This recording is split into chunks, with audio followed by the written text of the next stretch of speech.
All right, guys. I hope you hear me. Um, this is a special presentation of DJ Wolf Live. I'm gonna try to see if I can readjust this because this area is kind of messy here. Um, I didn't want to really put that out there on Front Street like that. So I going to try to readjust this here. I want to kind of leave it like this. I'm hoping you guys hear me out because this looks better right here. Anyway, this is a special broadcast of DJ Wolf Live uh, right here, and wanted to talk about that for a couple of minutes, right quick. I just found out late last night that one of my broadcast heroes of the last nearly 40 years uh, passed away. Actually, passed away January 31st, according to Wikipedia. It was reported over the news broadcast about 3 days ago. I just found that out. Uh, and I kept wondering why they kept reporting his show. They kept playing Master Classics for the last almost 2 months, and I was wondering because he had been off the show for a while. And I remember also hearing a show where he had actually got off the show early, saying it might be his last broadcast, and I was like, wow. I was like, are you serious? At least I thought I had heard that, but unfortunately, Joe Madison, the Black Eagle, did pass away. It's been confirmed. Joe Madison, the Black Eagle, has passed away at the age of 74. And I am kind of devastated about it, man, because in this troubled world, we need, Karen Hunter even said that we need more people like Joe Madison out here. Uh, Karen Hunter, I say, is probably the closest to Joe Madison will get as of right now, and I'm sure there are others. Now, Roland Martin did a broadcast a couple of days ago. I just saw that a little while ago. I'm watching it now. I don't think that Roland Martin is really the man that really could replace Joe Madison. Really, there's nobody actually could replace Joe Madison as far as I'm concerned, because Joe Madison was a one of a kind broadcaster. He wasn't the kind that just talked about it. He was the kind that be about it. He was the kind that did about it. He was the kind that was a man of action. You know, he was. This is a guy who did 52 hours on the radio straight without a break. I listened to it. I listened to a lot of portions of it. I was up for that myself. This was a guy who challenged the status quo everywhere he went. This was a guy who took on and spoke about injustice not only stateside but across the world, even in Sudan. You know, he wasn't. He was a put up a shut up type of guy. He put up and get you to shut up and listen to what he had to say. You know, I've been listening to Joe Madison since I came down here in 1988, and I've been listening to him since at least '89. I was stationed in Fort Myers, and I was still in the military. I was in the military at the time. My last year in the military, and my roommate was telling me about. He was actually listening to him, and I started listening to him. He was on WRC at the time. I'm surprised they didn't mention him. And he had a stint on WRC, WWRC radio, and he also had a stint on WRC television with a program that was part of their Sunday. I think there was a Sunday morning a Sunday morning news program called Reporter's Notebook. Very, very good and very informative show. It was on for years and years and years, and I watched that as well. Um, but he had a powerful voice on radio. I think one of the most powerful voices in all of black radio, from I'm concerned, because nobody was really doing what he did. Nobody that I can think of in the last 40 years.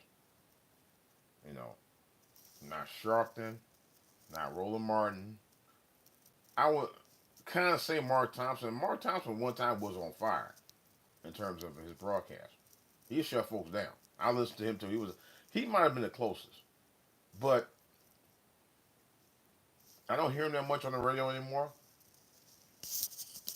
but I don't think anybody was as close to Madison than Madison was himself. And I'm truly gonna miss that brother. I was just, and I kept wondering why he was off the radio for the longest time, man. And I said something going on. I said, you know, I don't know if he had, I don't know. I didn't know what was happening. But unfortunately, we know what the results was, and I'm really sad to hear about that.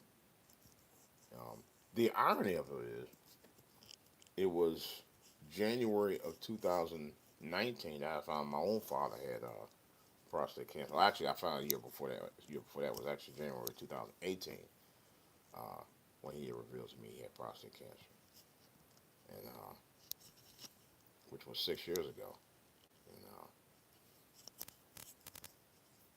And, and then going a third year later when he was in the hospital for it.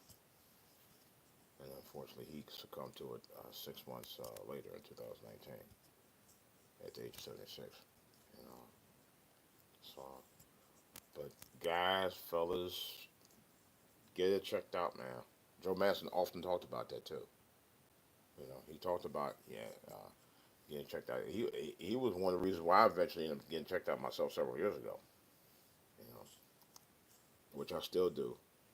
Um, keep up on the numbers with your prostate numbers. Those of you know about that. There is a number count that's supposed to be within a certain range that you shouldn't go over. So we have to be mindful of how we eat, what we eat, when we eat it, and in some cases, where we eat it from. You know, and exercise. Even just walking. Walking is the best method of exercise you can do without having to run, without having to lift weights, without having a bicycle. You know, just walking. Trust me on that. You can walk for 40 minutes and get tired. I've done it. Walk myself to to almost exhaustion.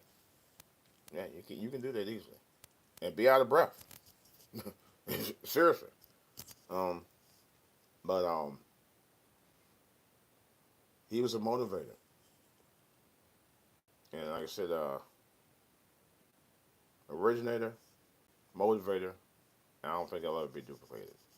You know, people were talking about, well, Karen Hunter, sir, you should take over the mail for Joe Madison. I don't, and I like Karen Hunter. Don't get me wrong, I listen to Karen Hunter almost every week. I don't listen to her all the time, but I do listen at least once a week. But I, I but like she said,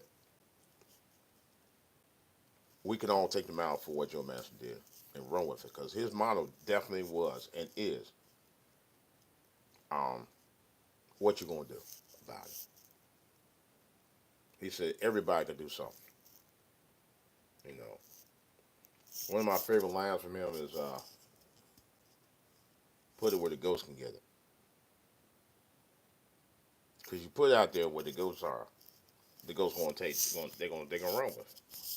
You know. Um, my other one was it I'm trying to remember was it Marshlands? Uh, I just had the statement, but man, but you know the statement where he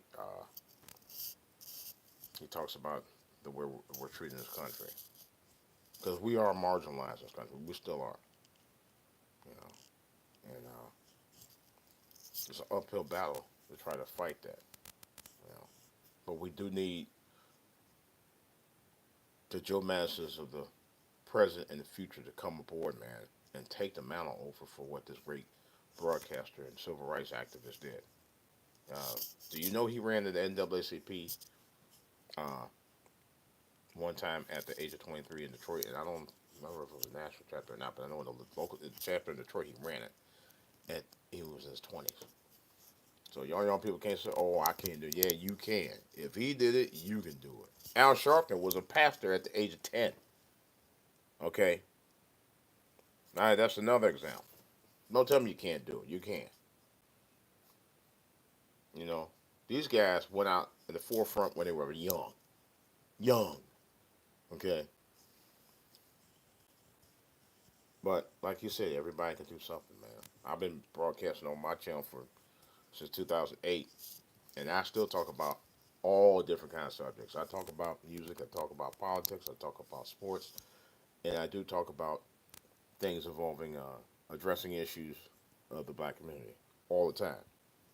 I talk about a lot. I actually, I think I'm gonna try to come up with another State of Our Union broadcast. I did a couple of them before, and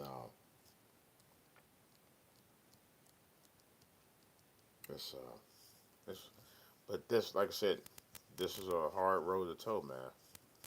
I don't think listening to Joe Mass will ever be the same for me anymore. I mean, I can still listen to him and stuff, but like I said, I was just listening to some of it yesterday. I didn't realize that he had been that sick.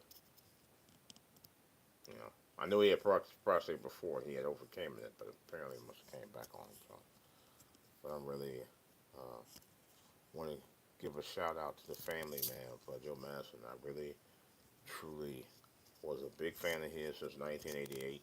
I followed him from the time he was on WRC all the way to WOL, right to Satellite Radio. I used to listen to him when I was driving the van before contract every day for 10, 11 years. I listened to him. He was on my dial every day, every day. And I got a lot out of him. He made me more aware of what I had to be conscious about as an African American male, more than ever. You know, and I'm gonna truly miss that. You know, there's nobody I think can replace the legacy of what he did. You have to carve out your own legacy. You know, that's like me, DJ Wolf Live, and I have another channel, uh, Inspire, AKM. Always know more. But to the family of Joe Madison, man, my deepest condolences. You know, but we really did truly lost a giant in radio, no doubt about that. That's pretty much all I got, folks. Um, I don't really have much else to say at this point. Um, but is that rest well, my brother.